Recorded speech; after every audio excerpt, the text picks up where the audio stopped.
here's basically the problem, right? University, let's say, is $40,000 for the 4 years. I think that's about accurate. $5,000 a semester. And in Canada. Yeah, in Canada. So $40,000. So it's $40,000. It takes 4 years and you're not guaranteed a job. We have a certificate that is $5,000, takes 2.5 months, and you're guaranteed 3 interviews when you successfully complete it. So we provide better value on all 3 fronts. And it's that simple. There's just a massive white space to take over because their margin is so egregious for universities. Yeah. Compared to their value of nothing. Yeah, exactly. And you said it so clearly in that clip as well. Yeah. You know, there's all this overhead. The profs don't even get to take home much, and they're not incentivized they're to getting stay. rinsed. Have you seen the stats of Harvard's endowment? No. How much of Harvard's endowment do you think is student tuition? No. How much percentage? I don't know. It's 10%. Oh my. Of the money Harvard makes is from student tuition. An additional 7% from MBAs, so 17% from tuition, 50% from donors. Wow. Who's their customer? It's not the students, bro. If a donor calls and a student calls, they're picking up for the donut. Hell yeah. Hey, what would you like us to teach? Of course, thank you for your... Dude, it's not what you think it is. Right, 100%.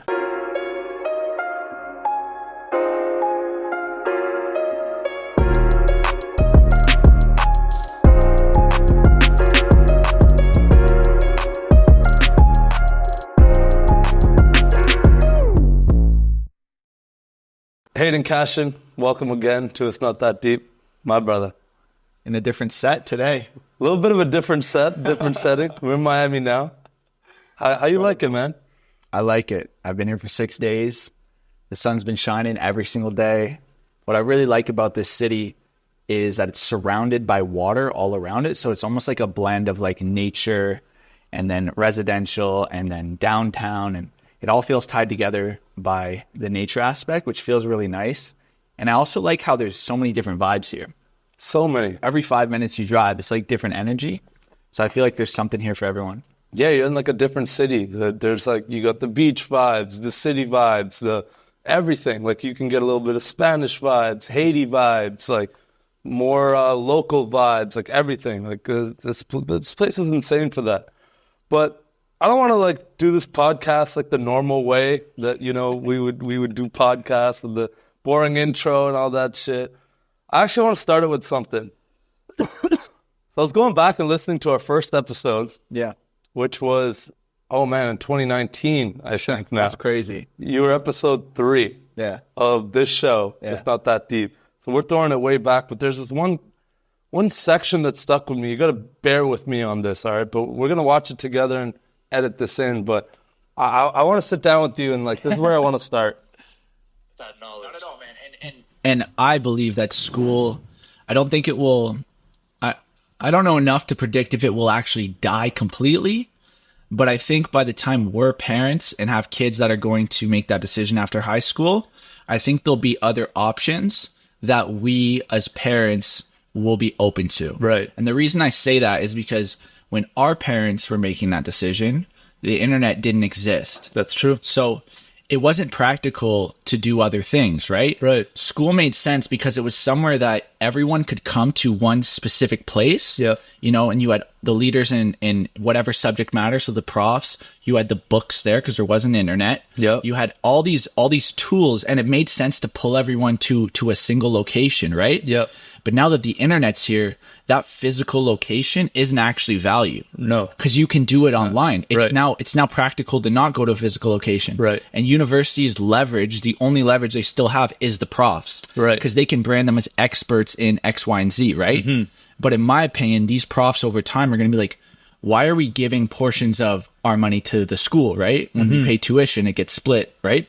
Why don't we, as leaders in marketing, for example, all group together and start the marketing academy online? Right. We keep 100%. We don't have physical overhead. Yeah, there's no overhead. You don't have to worry about all the bloated institution of it all. That's it. So I think this is going to happen over time. So by the time we have kids, they're going to be like, yeah, I could go to Ottawa U, or I could go to XYZ Marketing Academy with the 3, professional marketing people who are somewhat still in the industry too. A lot of these profs have been out of the industry for 10 years. Yeah. And in marketing these days, industry changes every 6 months. So that's just it. It's like, it's now becoming practical to use the internet. And our generation is kind of going through the hiccup because we're still being influenced by our parents who didn't have the internet. Yeah. We're experiencing, hey, like we're paying a lot of money and then not even getting a job. So by the time our kids come through, we're going to be more open-minded to alternatives. For sure.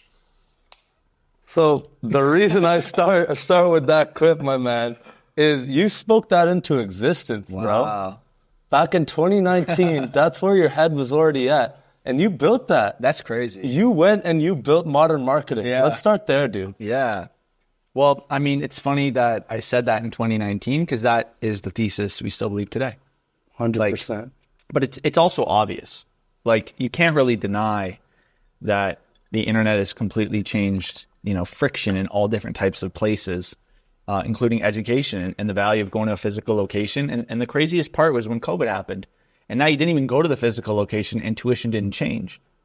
This was all before COVID. You said that. So I argue it's obvious now in hindsight. Yeah. But a lot of people are still even catching up with that wave, so. Yeah. Well, I think I just remember seeing so many people because I was just around when I graduated. I graduated April that year.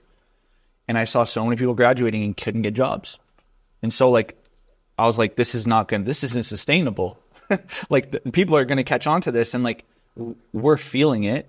And so when we're going to look at our kids in 18, 20 years, how are we going to put them through something that burned us? Yeah. Versus our parents, it didn't burn them. So that's why they put us through it. Exactly. Yeah. And you went on a little bit more and we went and talked a little bit more about how, for them, that was normal. For our kids, it's going to be completely abstract, and we're in the transition. Yeah. But you're actually part of that transition with modern marketing. Yeah. So for a little context to anyone listening and who's super confused, Hayden Cashion and I go way back. I mean, you saw it there, episode 3 of this show. Yep. We were already homies back then. You were one of the first people who, saw something with my little platform in an attic studio in Ottawa, Ontario. And you hopped on, and we had one of the most amazing episodes to date. I still cherish that episode so much. And we were just talking about, you had multiple lives already at that point with, breakdancing or it'd be rapping or you studied economics at one point. But you landed on marketing was really what you wanted to really dive into. Yeah. And that's the context in which I met you, where you were actually helping one of your clients, one of our mutual friends, actually record an ad. And you were creative directing, and that's where we met. That's where we connected. That's where you found out about my pod and all this stuff. Yeah. But even in that episode, it was more than just marketing for you. You even talked about it. Marketing, selling ads, doing all that stuff you do with Cashion Marketing, which is amazing. I'm sure we could sit here and talk for hours about ad spend and creating campaigns and all the numbers and stuff. Put people to sleep. But you took that one step further with modern marketing. Yeah. I'm giving you the space to tell that story. Yeah. How it came to be. So what happened is there's a certificate in Ottawa before called the DMC, the Digital Marketing Certificate. It was a collaboration between a marketing agency named Social and U Ottawa. They worked together. U Ottawa would stamp it to give it credibility, and Social would run the whole operation. And in COVID, they shut down. And I was always a big proponent for them to scale up. It never made sense to me why they shut it down, and I'm sure they have great reasons. They probably had other opportunities. So when they shut down, I was like, perfect, I'll do it. I didn't think past it. There's a whole story of how I met my co-founder, which was just universal, insane. And it just all felt right. And I had the fire. I was like, I want to do this. I can do this. And I built up a brand over the 4 years prior that I had a lot of people that were asking me, do you do coaching? Do you have courses? Things of that nature. And I only had an agency. So I didn't have anything for B2C, but I had pent up demand. And so I was like, you know what? Why not? Why not spin it? And so, we launched the certificate. I actually had went through the DMC as well because of you suggested. That's funny, yeah. I remember I actually went and got that certificate and everything, and I'm very grateful for it.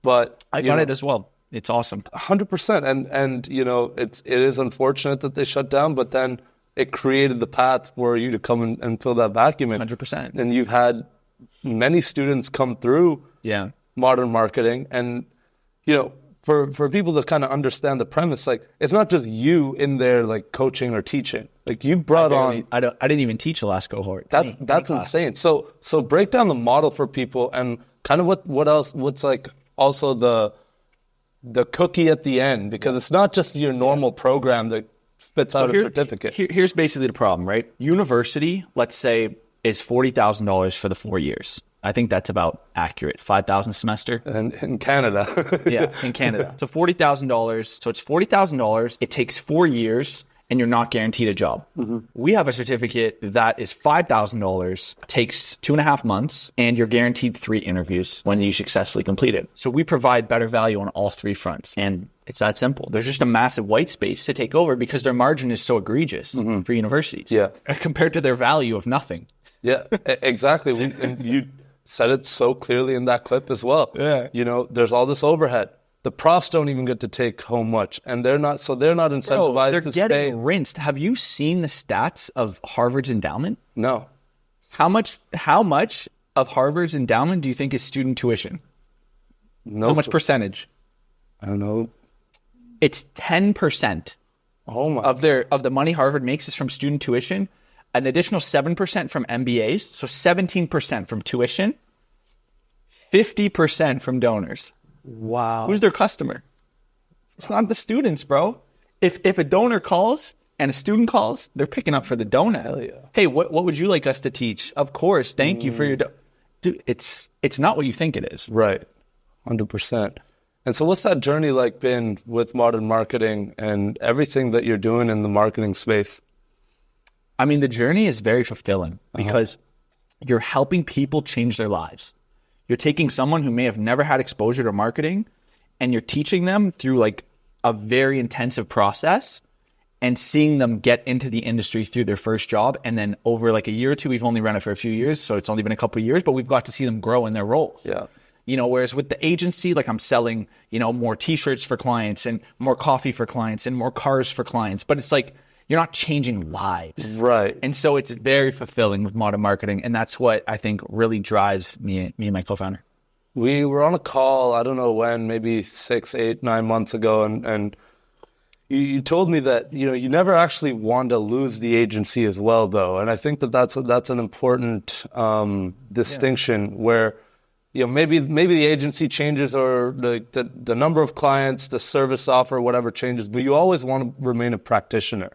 Why is it important for you to not just WOP courses? Like, not just what? Not just sell courses. Sorry. Okay, sorry. Couldn't lie. I didn't know what that meant.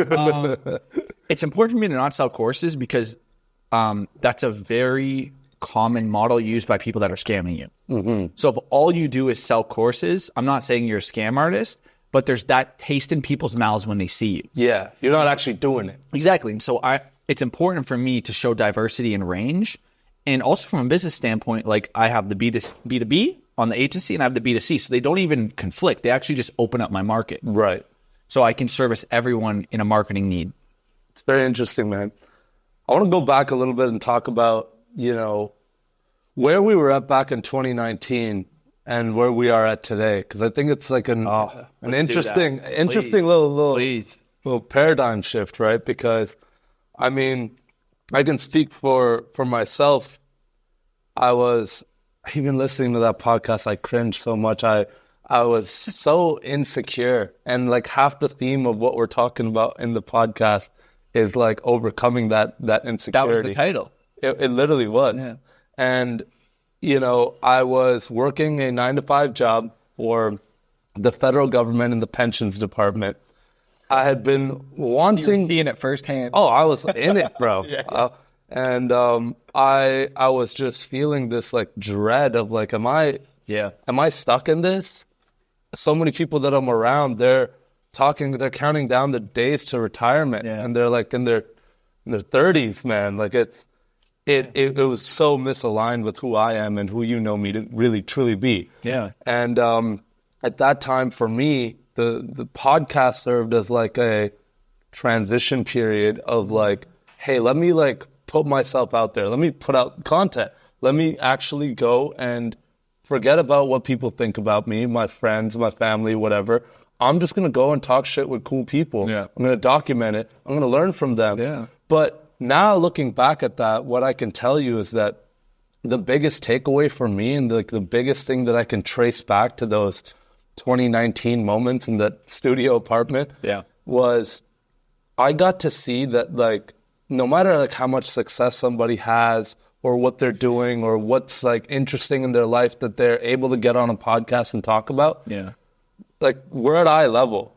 We're on the, like, we're equal playing field here. Yeah. Like, there is no like you're on a pedestal and I'm not. And I used to like put people on a pedestal, but I think like in closing the gap the past few years, you know, building and growing my own, you know, businesses, generating a few M's, you know, doing some cool stuff, traveling the world, working with incredible clients, building and deepening relationships, moving to Miami and all this stuff. That's like the biggest thing out of all of it. It's like, oh, we're all like human beings and like we're on a level and we're all kind of like chasing and pursuing very similar things. But I want to flip it over to you, man. Like what has been since 2019? We're here now in 2024 recording this. Like what has been that big theme that you can draw throughout the journey that's changed? That's changed? I think I've just evolved to truly see how to structure life. And not that I'm perfect at it, but I've grown to understand the complete implication of a decision. A lot of people just look at the first thing that happens when you make a decision or the short-term factors of a decision. I really try my best to see decisions holistically and understand, like, what will that do to me in 3 months? How will that affect this time, that time? And really make decisions that will impact my whole life positively, not just my bank account. And I would say that's the biggest growth. And it's truly through going through like being on fire and burning out, being on fire, burning out, being on fire, burning out, and just seeing that pattern and starting to understand like how to not continue that pattern. Yeah, there was a moment where I remember you were burning out, man. You were not in a good place. Yeah, it was scary.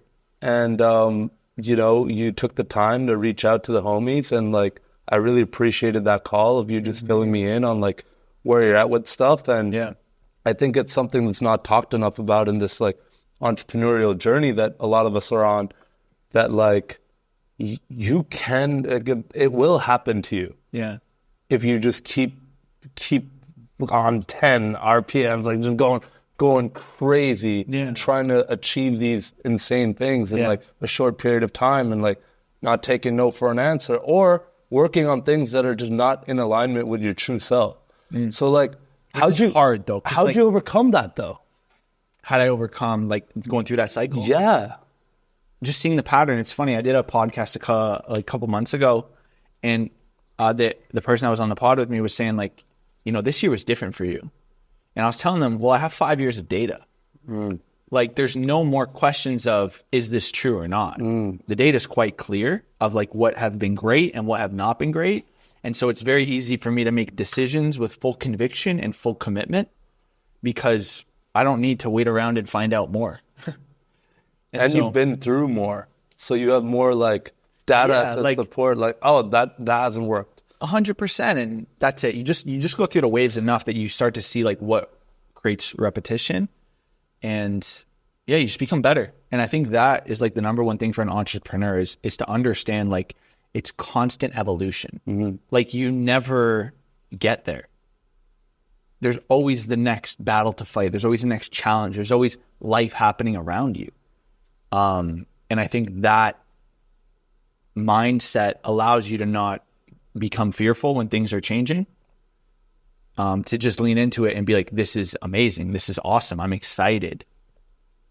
And I think just making really sharp decisions based on thinking of as many factors ahead as you can. And also you get to know yourself over time. You start to understand like what really makes you happy. And one thing I do is I write a lot of stuff down. I have lots of lists, of different things. And then I have lots of calendar reminders to review these lists, add to them, take away from them. And that allows me to actually stay on top of like how I'm feeling and what I'm doing to implement based on those feelings. Good things, lean into them more, take away, and then check in with those lists, typically weekly. Would you be comfortable sharing like a little bit more in depth what that process looks like as an entrepreneur, how you set things up? Because I know one specifically you've shared with me is a spreadsheet where you actually like go in and score different metrics, like different, KPIs but for life. Yeah. Like down to like... That spreadsheet's expanded too. So tell me about the spreadsheet, because I think that can be very useful for people. So every single day, I rate myself on a scale of 1 to 10 in 4 components now. I don't know if it was 4 when I talked to you. It used to be 3. So there's life, work, health, and energy. So how do I feel about my life? Today I feel a 7. Why do I feel a 7? So how do you define life and delineate from those other things? They can cross-pollinate. Okay. So like it's not super strict. Okay. But it just is not the work side and it's not the health side. Okay. It's like kind of everything else. Okay. So I'll be like, relationships, hobbies, whatever. Yeah, more just overall. Like, how do I feel overall about my life? Okay. And then how do I feel about my work? How do I feel about my health? Because I feel like those 2 are like very important to me. And then energy was a 4th addition because I would notice like sometimes I would just feel tired, sometimes I'd feel awake. And it was really based on things like sleep, water intake, fitness, and especially actually unwinding in the evening, like complete disconnection. Because sometimes I would just work until 10, still get like 8 hours of sleep, wake up drained. Because my brain just like went from like working hard to like waking up and working hard. Yeah. Never got that checkout. Yeah. And so I started to really respect my quote unquote unwind time. And basically, like we build systems for all this stuff. So at 9 o'clock at night, we have a calendar reminder that says, like, I forget exactly what it said, but it's like, do you want to keep going? And basically it means if you stop now, you have an hour and a half to unwind before you get ready for bed at 10:30 and get to bed by 11:30. So you decide, like, if you're still working and it's like 9 o'clock, it doesn't have to be like work like on your business. It could be like, you're doing dishes or doing laundry or like, okay. Like, it could just be like annoying shit. Yeah. And so, but at 9, you get this reminder that's like, hey, by the way, like if you keep pushing, you're going to cut into your unwind time. So then Which cuts into your next day. Then you can make a conscious decision, because for me, then I want to get in the shower at 10:30, brush teeth, do all that type of stuff, so I can be in bed lights out at 11:30, which gives me 8 hours to 7:30. And in that 8 hour window, I'll sleep about 7.5 hours, and I'll track through my ring. Okay. And that I've found over the last year that I've worn this ring is my sweet spot. 7.5 hours of actual sleep. So that's why I give myself 8 hours in bed. Beautiful. Okay. So this unwind time, is there anything specific that you personally like get the most joy from? It's really about turning my brain off. Okay. And so I might just go on a walk and listen to a podcast. I might have a conversation. But is that turning your brain off? Going to listen to a podcast? That is for you? For me, because I'm not, I guess I'm like pondering, but I'm not trying to solve things. I'm just intaking. Okay. Which for me, I find that relaxing. Watch a show, watch a movie, go sauna. Yeah. Like just stuff where I'm not using my brain. And you set your life up to be able to do those things. I mean, I know back when you lived in Ottawa and, life looked a little bit different. Yeah. You had roommates living in the burbs. Yes, you, connected with a lot of people. And yes, you did some great stuff and great business and whatnot. But now you're living in the big smoke. You're in the big city now. So you're in Toronto. Yeah. And so what's that changed? Yeah. In terms of like, we'll put aside just like the city, but like for you personally, like what's that done to your day? Done to my day? I don't think the city has necessarily changed my day. Okay. I think like the way I structure my day would have naturally evolved as I learned all these things about how I can feel my best every day. But what the city has done is inspired me. Like when you walk out of your door and you just see success, in all different ways. You see big buildings, you see nice cars, you see nice suits, you see nice restaurants, you see boats. Like when you see success all around you, it becomes so normalized to achieve that. So what you're saying is your energy score went up on average since you've... It's not even that it gives me energy though. It just makes it feel like it's so much more attainable. And it normalizes it. It makes like, to me, it's like, oh, like making $1 million a year. That's so normal. Yeah. I see it there. Like, of course I'll do that. Yeah. Whereas like, I remember when I came back from LA, this happened too. So I came back from LA to Ottawa, and in LA we're in Hollywood and Beverly Hills and stuff, and you're just seeing all the supercars. And I remember coming back to Ottawa, and it's just like Honda, Toyota, Lincoln, Prius, and you're just like, when you just see that all day, that's what you think you can achieve. When you see supercars everywhere, you're like, oh, that's what I can achieve. And so it really reframes you without even you doing anything. See, believe, achieve, baby. I guess, yeah, it rhymes, so it must be true. I love it. So going back then, okay, you know, you made this conscious decision of tracking the scores of these different areas of your life, and you use that data, I'm assuming, to make changes when things are not, like you're seeing, oh, like fitness this week. Yeah. Here in Miami. Yeah. It's taking a bit of a hit. I just did my first gym session yesterday. You know? Yeah. So good on you for doing that while traveling. But, you know, finding that overall balance, how often do you go back and like actually look at the data and make decisions for like the next quarter, the next year, stuff like that? Because one thing that always stuck that you taught me, one year we were just talking about, it was near the beginning of a new year, and you're just like, yo, Deep, like, I'm not going to ask you like what your like New Year's resolutions are or like your goals or anything, but like, what are your intentions for the year? Yeah. And so like that was a framework that actually really stuck with me. And now I don't really make like goals because of that. Yeah. So I want to kind of relate that back to like going back though and looking at this data. How often do you go back and actually make decisions for the future? Yeah, like there's two things that happen. So number one, I have an implement list, which is basically anything I want to implement, I add it to this list. So I'll have something like, you know, sleep 7.5 hours a night. And then under it, I put all these subpoints of like, okay, what's the process to do that? Right. And that's why I know wind down by 9, bed by 10:30, up by 7:30. Right. I have it all figured out. But then I have a recurring calendar event to review my implement list, and I'll review it every single week. And once I feel like a system has now been implemented, it's habitual, I'll move it to solved. Right. And so it starts from this spreadsheet, and I don't have like, cause I input into the spreadsheet every single day. So I'm almost seeing it every single day that like things start to become so obvious. Right. Cause you're saying the same thing. You're like, damn, I ate a burger last night and like I woke up and my stomach didn't feel great. Oh, I cooked last night and I feel great. Because now it's almost conscious. You're like, do I feel good this morning based on what I ate last night? And so you start to see.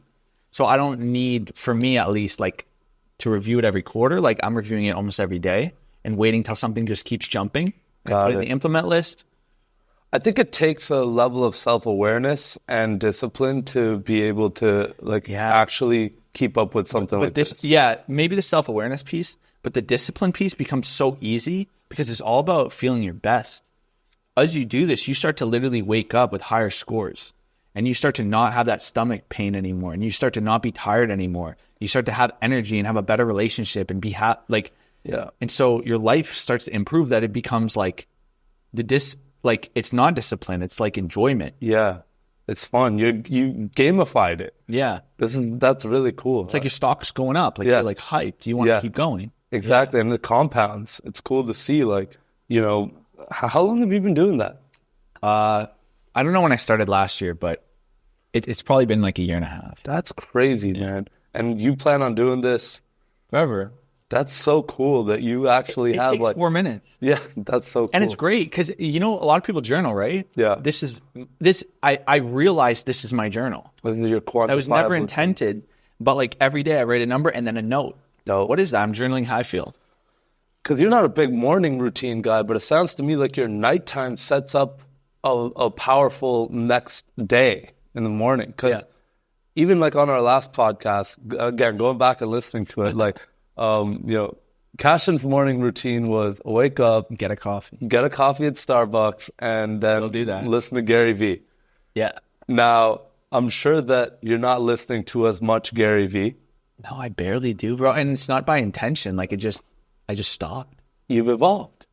And that's what I mean when we're sitting here now. Yeah. What, 4.5, 5 years later? I don't know, like, that's the evolution. And here's the thing. We both still have to sit here and like give our props to someone like a Gary Vee for putting out that much content that we needed at that point in our journey. Like, I loved listening to this guy's stuff, and now, like, I couldn't be bothered. But what we still do, and what we pretty much do every year, like almost like a tradition at this point, is go to VCon. Yeah. So I want to like talk about that a little bit, man.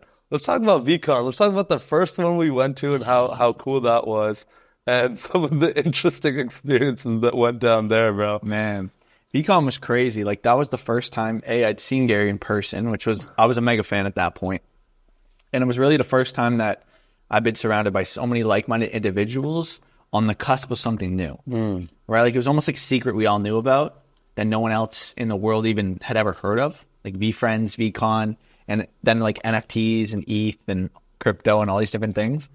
And it was just really cool. I'll never forget something that Gary said of like, he's like, you guys, this is the first ever VCon. You guys all know about VFriends. And, if I do what I intend to do, this brand will become massive and all your grandkids will play with like VFriends dolls. So cool. Which is like, I just remember, I'm like, that comes true. And I heard him say that from VCon 1. Like, that is insane. Is there something that you would say on this podcast that if you have grandchildren someday, you'd be like, that would be really fucking cool? Like, yeah. What's the question? Sorry. If there was like something you could say or put out into the universe right now on this podcast, I'm putting you on the spot here, that your grandchildren can look back and be like, yo, that's dope. Grandpops like fucking put that out into the universe back in 2024. Like something, anything. It can be anything. I'm giving you the space to like say some shit that you're cool. Well, it's so funny, right? Like I started a long time ago. Like when I was 7 years old, I bought all these rap music CDs from HMV with the gift card. HMV. Because I loved hip hop. I bought like Ludacris.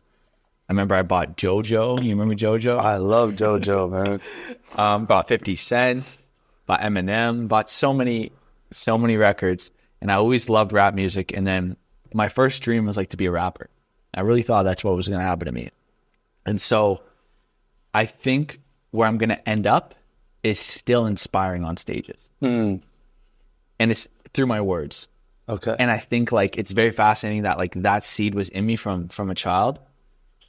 And I thought it manifests one way, but I think that'll be something that I do at some point in the future pretty seriously. And I'm going to predict that. Beautiful, man. I love that because you predicted something on the last one. What'd I do? With modern marketing, man. We played the whole predicted it by accident. Yeah. And now I'm giving you the space to predict something. Because even before that clip, I didn't want to play like a 5-minute thing, but you're talking about like, look, I'm in no space to like predict anything about the future or what's going to happen. Yeah. But man, sometimes unintentionally, like we frame our mind towards. What would you predict for me?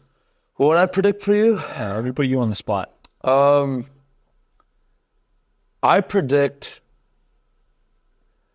I predict you running like a extremely like high level like entrepreneurial like mastermind. It's kind of different than the rest, where it's not just around like some kind of business success or something like that. It's like taking, like you have this ability of like looking at any person and anything that they're going through, actually like taking like the serious time of like listening to like what they're really saying under what they're saying and understanding what they need, right? You've always been very good at that. And like diagnosing a situation and actually like as a bro, as a friend, like I can only speak from that frame, but giving like some kind of like recommendation or giving some kind of, here's like what I would do, or here's how I can help, or here's like who I can connect you to. Yeah. Like that's always been the guy that I knew, right? Yeah. I see you doing that at like a higher level scale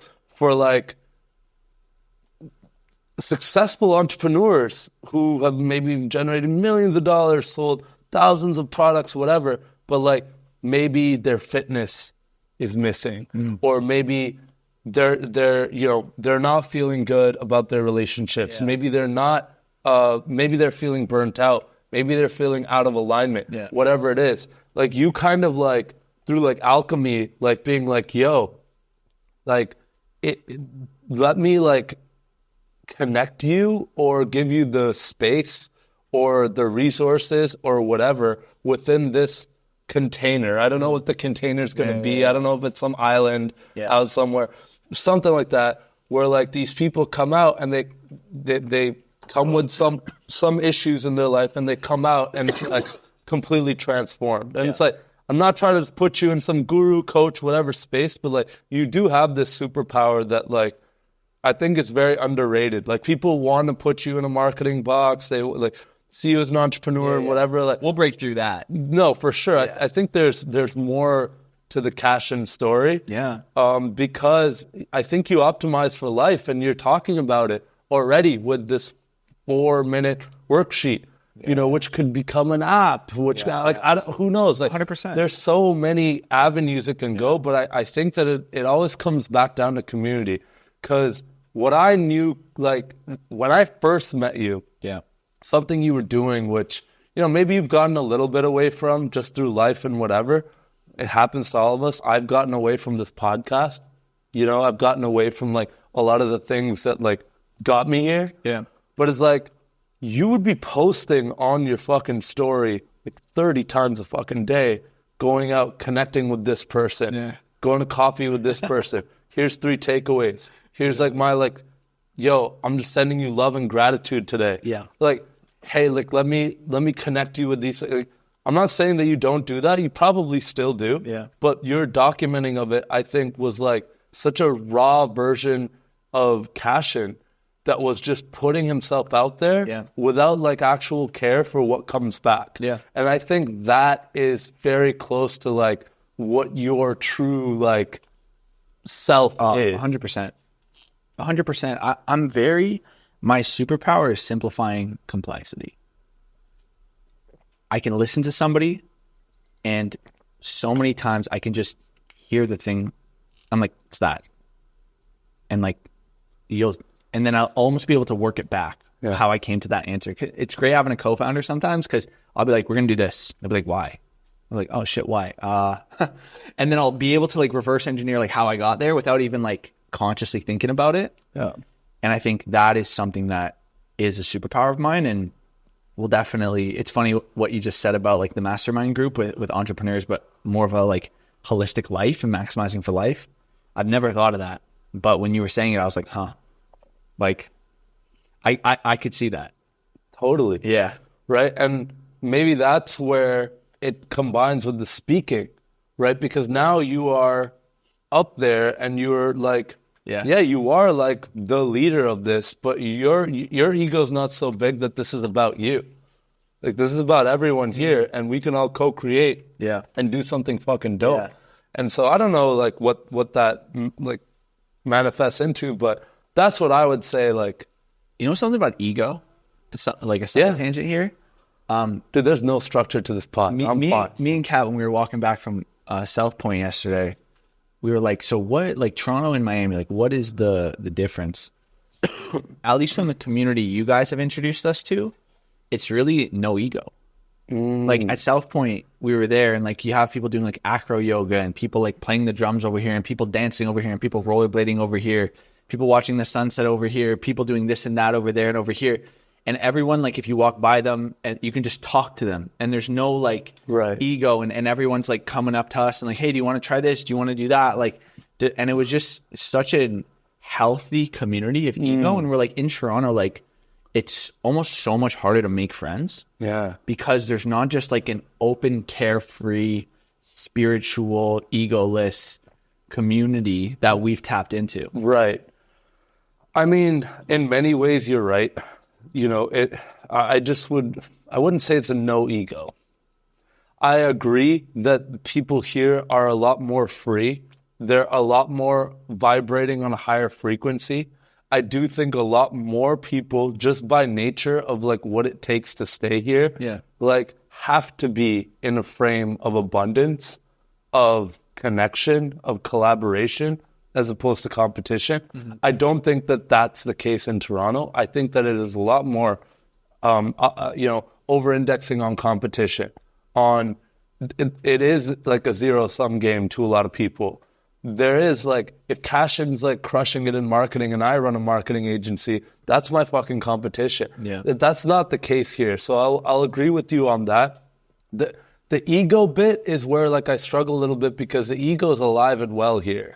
Like I honestly, to like insane levels. Yeah. The thing is that I do feel like people have better balance and control over it. I think that, you know, especially in like kind of some of the communities that we're hanging in and that what you guys have gotten to be exposed to so far is you see a type of person who is a little bit more at peace, a little bit more tapped into childlike like play and curiosity. Like that's what that is at South Point. Yeah. Like if I could summarize that whole South Point Sunday community, they're all playing. Yeah. Everyone's making a space to go and play. Mm-hmm. In Toronto, you see that at some parks too, but like for a month or two in the summer, everyone's in their own bubble. In their own pockets doing their own thing. Yeah, no, totally. And so I think, you know, what I'd say is that people here are a lot more open. They're a lot more free. Mm-hmm. They're a lot more like, they want to collaborate. Yeah. But the ego is alive and well here, bro. A lot of even those people, like they're spiritual narcissists. There's like a lot of people who will weaponize their like Tulum, whatever, like energy.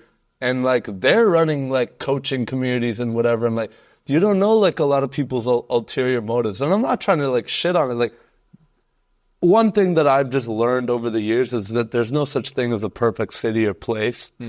I think this is pretty fucking close to it. It's got a lot that I want and I look for in a city, in an environment, atmosphere, weather, people, all this stuff.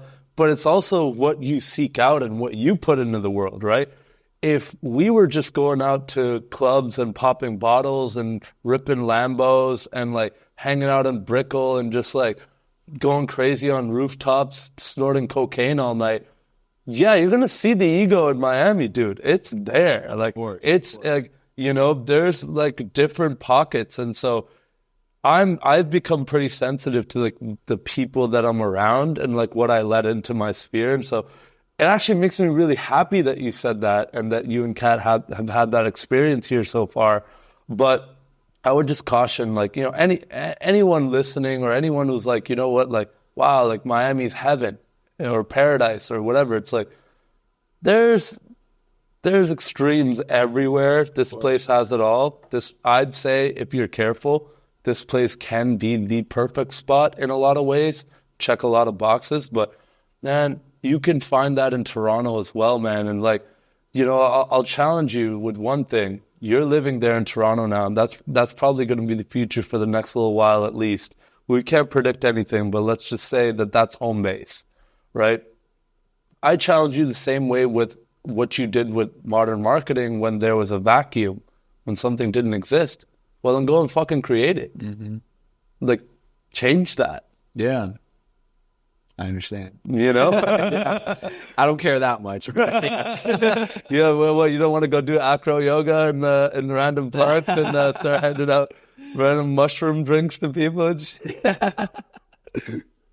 No, but I think it's an interesting contrast, man. We could sit here and talk all day about like the differences between Canada and, you know, anywhere else in the world. But I think, you know, Jamie and I were talking about this the other day, that I don't want to harp on Canada as much as I have. I think I needed that fuel to get out. Yeah.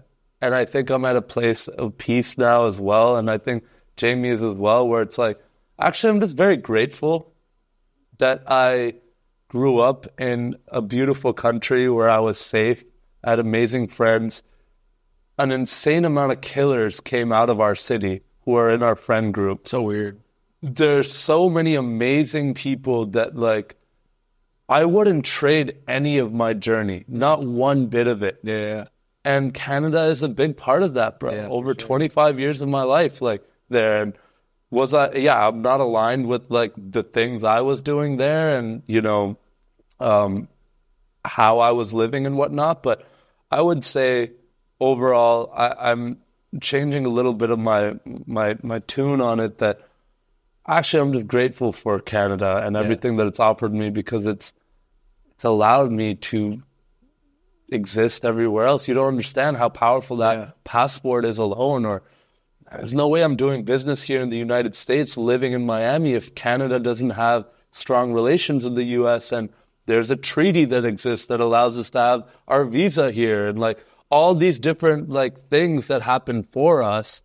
I will go back and say that, no matter how many hours of content there are of me just talking shit about Canada and Ottawa specifically and university and government jobs and all these things, like, that's my journey. I just wasn't aligned with a lot of those things, but I think you can find that paradise wherever you are. I have a question for you. So me and you had different journeys in a key way. From the start, I was kind of like, while I was still in school, while I was still in internship, I was like putting out all this content and like naturally just fell into my own business. I actually started my business before I even graduated school. So I never like graduated and got a real job ever. Versus you were like locked into kind of a job you hated and had that experience. I'm so curious how you overcame that, as well as like, I know in your culture, there's a big culture of like living with your family. And like, I know it must have been difficult maybe to move away. And I think you had a lot of interesting challenges. And I met so many people back in those days, and 99% of them, I'd have the same conversations we had, and they just wouldn't change.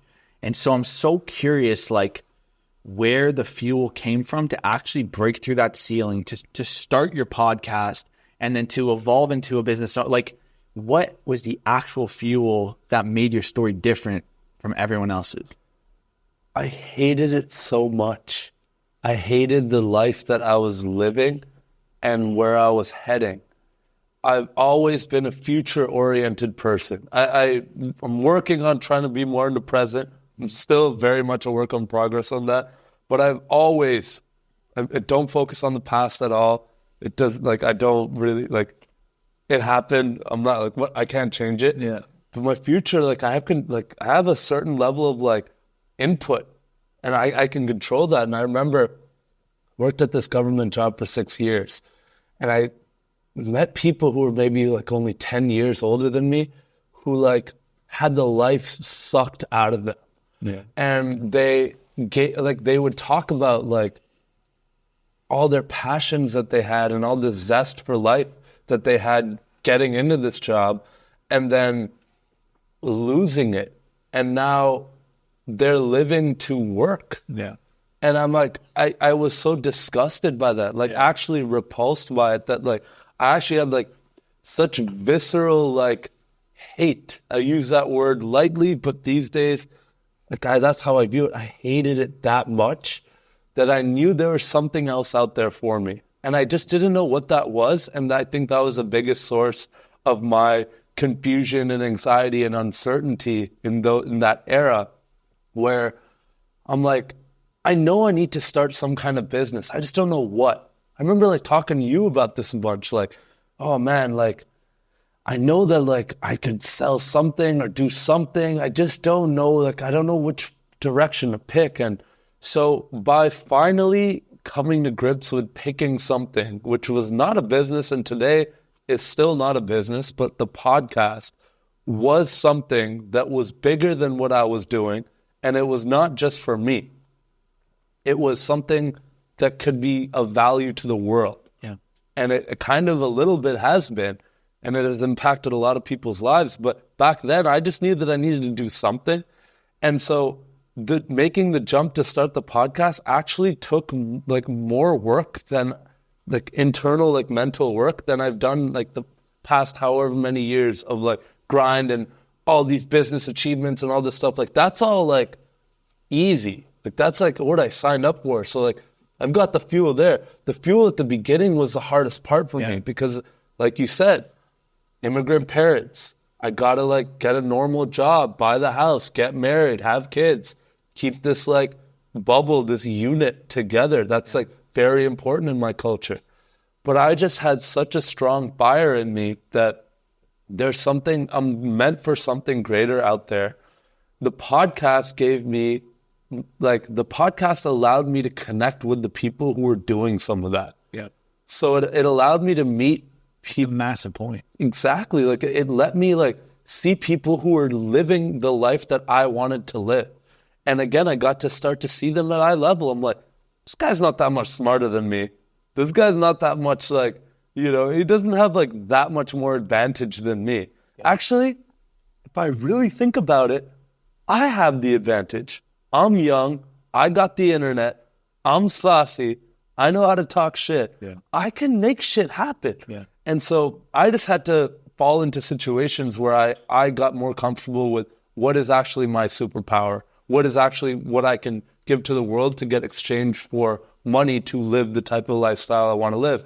And, you know, without sitting here for hours, like that superpower is really just connecting dots. Like, you know, this guy's got a really good skill. This guy needs something. I can make that happen. I can close that gap. Like, that's what I'm good at. Yeah. I'm not good at the skill. I'm not good at having a fuck ton of capital sitting on the sideline. Like, I'm the guy who bridges the gap and puts his bucket out in the waterfall and collects that in the middle and closes that gap. Yeah. So, you know, to answer your question, like, you know, really for me, it was taking that jump, getting started with the pod, and then realizing that it's possible, and then jumping in, man. And that didn't happen overnight. It took me years to still go from podcast to actual entrepreneur who burned his bridges and like went all in. What was the moment that the bridges burned? Ooh, this is a crazy one. So, you know, during COVID, I had one laptop open right here. That was my biz stuff. Mm-hmm. I was selling podcast solution services. I was like, I know how to podcast. I will sell this service to people for $500 a month where I will manage, edit, record, distribute their podcast for them. Yeah. You know? And I thought that this is going to be my thing. Bro, I sold like three total. Yeah. Like I got no biz. Yeah. But I had gotten some other very big opportunities at the time working with Tony Greco and the Ottawa Police. I'd got like my first real sale in business was like a fucking $12K check. Like insanity. Like that fell into my lap through putting myself out there and having him on my pod and whatever. But through those like few years of like not really running a business, dude. I was a glorified freelancer who was just able to get jobs done, and I'm just keeping my bit. I realized that that's not sustainable. That's not enough to quit a job and go all in. Yeah. I still didn't have the thing yet. I was very insecure about that. But what I did know is how much I don't know. And I invested so much in courses, coaching, masterminds, upping my skills, learning about business, learning about sales, copywriting, marketing, all this stuff. I would just like reinvest. Like I didn't keep any of that money. That money I knew was nothing.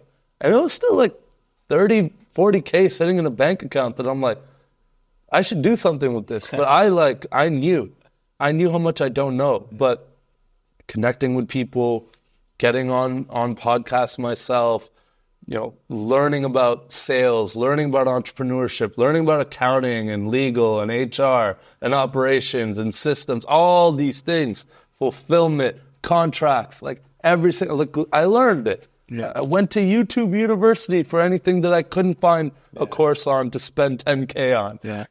I just learned and then I applied it. And so all of that led to COVID happening. Yeah. And now I have a decision to make. Do I keep going on with my job, which requires me to stay in Canada? Mm-hmm. You can probably relate with this, and people in your life who are not able to leave Canada despite having a remote job. Yeah. So I was a little ahead of the curve with this stuff. I remember I had one laptop here doing my biz stuff, side hustles. My other laptop was my job, my work. I would shoot off a couple emails, get all my work done, like in the morning, in like a couple hours. The rest of the time, I'm just working on biz. Yeah. And so I realized early on, years before even COVID, that I could work from home. I saw like some people were like teleworking. I was like, what's that all about? Like, where's Susie on a Friday? Yeah. It's like, oh, Susie teleworks. I'm like, I want that. Like, no. Like she has like a special arrangement. Like, I want a special arrangement. Started with getting Fridays. Then I realized some people are doing 2 days a week. I'm like, I want that. I got to 2 days a week. Then I got to 3 days a week working from home. I was only going to the office twice. This is before this became in fashion. Yeah. Bro, what did I do in that time? Man, I'll fucking say it. I worked on my business, bro. I worked on my skills. I worked on my network. I worked on, like, I got my job done. Don't get me wrong. Like, everything that needed to get done got done.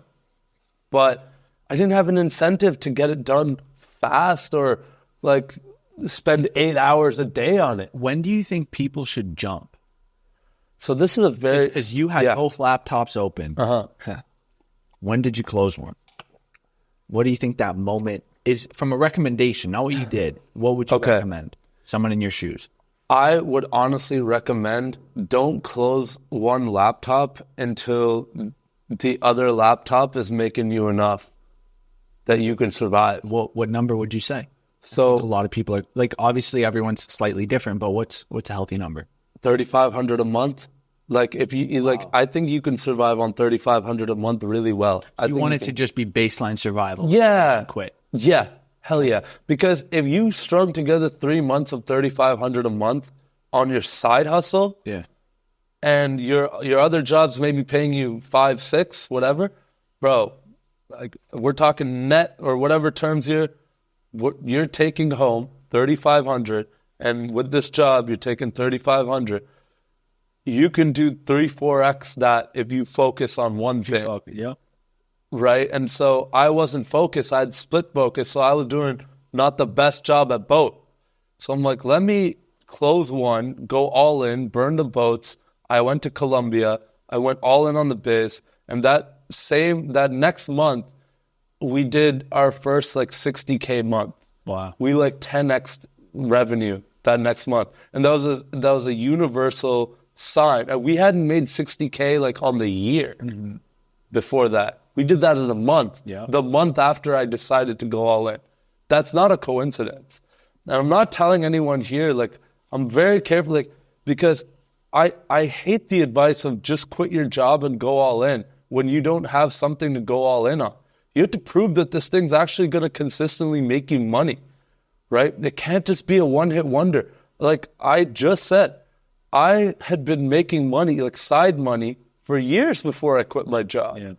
Like that was like, that wasn't enough. That wasn't consistent. Yeah. I didn't have a predictable flow of money coming in. You need that, bro. Yeah. I don't think people should go, like 99% of people are not wired to go all in on a business when they can't feed themselves, when they can't take care, they can't take their girlfriend out on a date, when they can't, like do the basic necessities of like put a roof over their head. Like if you don't have that covered, like I actually don't think it's a good idea to like burn the boats. Like very rarely does that work out. And for most people, unless you're sitting on something like the cure for cancer, and you're just like, I gotta do this now. Interesting, like shift in energy, right? I've seen it happen with people where like when they're not reliant on their business for their total income, they can be on a sales call and not be tripping. Yeah. They'll be much more calm. They'll be much more confident because they come with that energy of like, you know, I don't need this. And as soon as they go all in, they feel like they need it and they become desperate. And the person on the other side of the sales call feels that. I've seen it, bro. I've seen people that are doing a good job, but they jump a bit too early. And now they feel like they need to, it has to happen That now. desperation comes through. And they stop closing. I've seen it. Yep. And so there has to be a stomach there. Yeah. If you're going to jump right at the moment that you're at 3,500, because your energy may not shift or may shift once you don't have that safety net. Yep.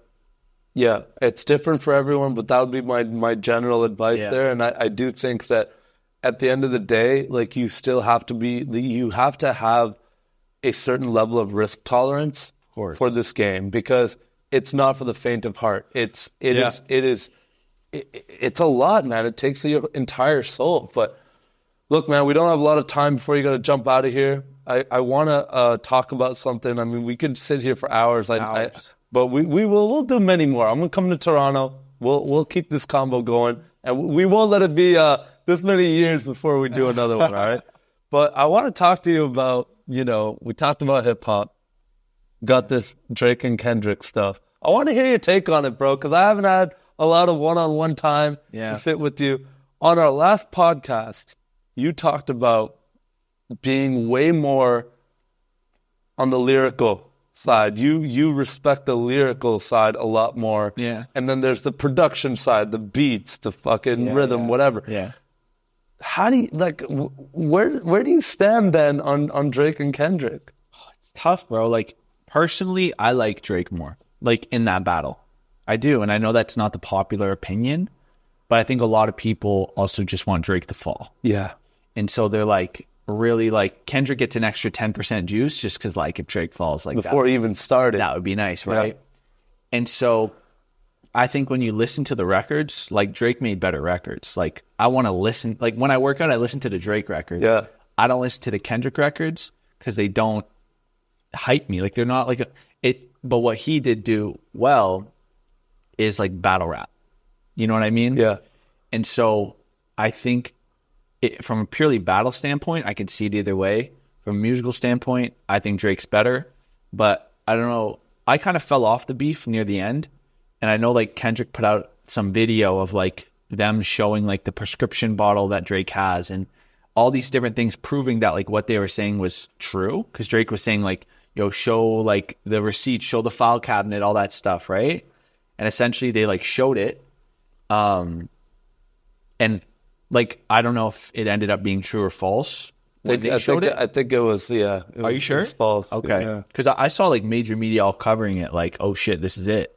Yeah, no. Again, like what you were saying. Sorry, I'll let you finish your point though. But I just kind of tailed off at the end because it kind of, I don't know, I kind of got bored of it, honestly. Yeah, like, it's kind of weird. I thought like I could watch this forever.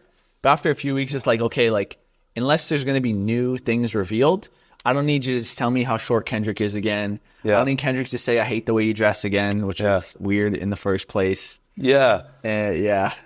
My thoughts are pretty much exactly the same. I do think that Drake had a tough challenge of you got so many people calling you out at once. You're at the top. Yeah. And you got Kendrick, who's had this like animosity. It really felt like he had this real like almost like hatred for Drake. Like it actually felt like I felt that come through. Whereas Drake almost, I feel like from what he put out, was a lot more like laughing at this whole thing. Like, all right, bet, like let's go, like let's get in the ring, like this is fun. I've been looking for someone to like you know a good rival, like someone to a good dance partner. Like let's go. Yeah. And I think at the end of the day, Drake's on everyone's Spotify Wrapped, and Kendrick's not. Man, I respect Kendrick Lamar and He's got the best pen in the game probably, and he's incredible in his respect. But at the end of the day, I don't want to listen to that at the club or when I'm on the yacht. I've never heard anyone be like, yo, throw some Kendrick on. Like, it's those weirdos in high school who, like, you know, are just, like, obsessed with the quadruple entendre. Yeah. And it's like, yes, okay, cool, respect, but it's not a bop. And I think that, what is it, Family Matters? I listen to that, like 4 or 5 times a day, man. Which section's your favorite? But the last bit. Same with Sal. Like, yeah, I love that part, man. Like, Kenny just opened his mouth. Someone go ahead and grab me right now. Come on, bro. I like the second part where he goes to a drill. That was good. That shit's hard. No, that was my second favorite part. Yeah. So, like, I like that there's 3 tracks in one, which is dope. Yeah. But yeah, no, overall, like, I think is interesting. I will say, if like the pedophilia stuff is true, that's going to be rough as a Drake fan. But I haven't seen any of these things be on both sides be really truly substantiated. Like, I think that it was just like it's been a lot of smoke. All right, bro. So this has been amazing. I know you got to jump. One thing I want to end this podcast with is I want to know what's next for Cashion, man. I want to know like where your head's at and what you're trying to build this next. Yeah, I think my first 5-year run was very much determination, effort, street smarts, business tenacity. smarts. Like, it was just heat. Like, I was just sprinting, figuring it out as I went, shaking hands as I went. And I think this next 5 years is very strategic, meticulous, intelligent. Like, I'm reading a lot of stuff. I'm basically covering all my blind spots. And I want to become very well-rounded as an entrepreneur. And so, once again, after the first 5 years, I have a lot of data. I know what I'm good at. I know what I'm bad at. And I know if I want to be this person in this organization, what I need to understand. And so, yeah, it's to the books and making a lot of changes. And I think essentially just building better businesses. Yeah. More life, more everything, brother. I know you're going to achieve it. Appreciate you so much, man.